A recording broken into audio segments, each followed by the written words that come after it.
మేడ్చల్ జిల్లా నిజాంపేటలో అక్రమార్కుల నుంచి హైడ్రా కాపాడిన భూమిని బీసీ హాస్టల్కు కేటాయించారు అధికారులు. దీంతో బీసీ హాస్టల్ నిర్మాణానికి పనులు ప్రారంభమయ్యాయి.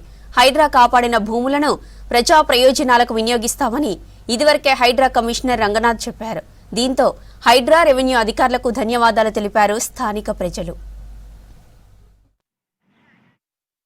నిజాంపేటలో ఈ స్థలం ఏదైతే ఆక్రమణలో గురైందో 334లో 2022 నుండి మేము కలెక్టర్కి, ఎంఆర్ఓకి, తర్వాత హైడ్రాకు ఫిర్యాదు చేసుకుంటూ రావడం జరిగింది. దానిలో భాగంగా కొంత కబ్జాలు కూల్చివేసినా కూడా మళ్ళీ నిర్మాణాలు వచ్చినాయి. మిగిలిన స్థలమైన కాపాడాలని హైడ్రా కానీ కన్నా రెవెన్యూ అధికారులు, కలెక్టర్ వీళ్ళ కృషి వల్ల ఈరోజు ఈ స్థలానికి హైడ్రా ఫెన్సింగ్ వేయడం జరిగింది. ఫెన్సింగ్ వేయడమే కాకుండా తక్షణమే ఇక్కడ ఉన్న స్థానికంగా ఉన్న ఎంఆర్ఓ వీళ్ళంతా కూడా కలెక్టరు దీన్ని ఒక హాస్టల్ కోసం కేటాయించడం జరిగింది. నిర్మాణ పనులు కూడా జరుగుతున్నాయి.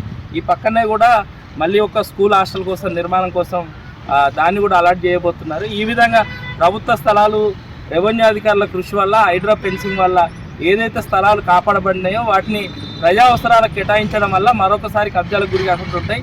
ఈ విధంగా ప్రభుత్వ స్థలాలు కాపాడడంలో మేము జరిపిన పోరాటం ఈరోజు కార్యరూపం తెలిసి ప్రజలకు ఉపయోగానికి వస్తున్నందుకు సంతోషం. దీనికి ప్రభుత్వ భూములు ప్రజా అవసరాలకి కాపాడి ప్రజా అవసరాలు వినియోగిస్తున్న ఇటు రెవెన్యూ అధికారులు కానీ అటు హైడ్రా కానీ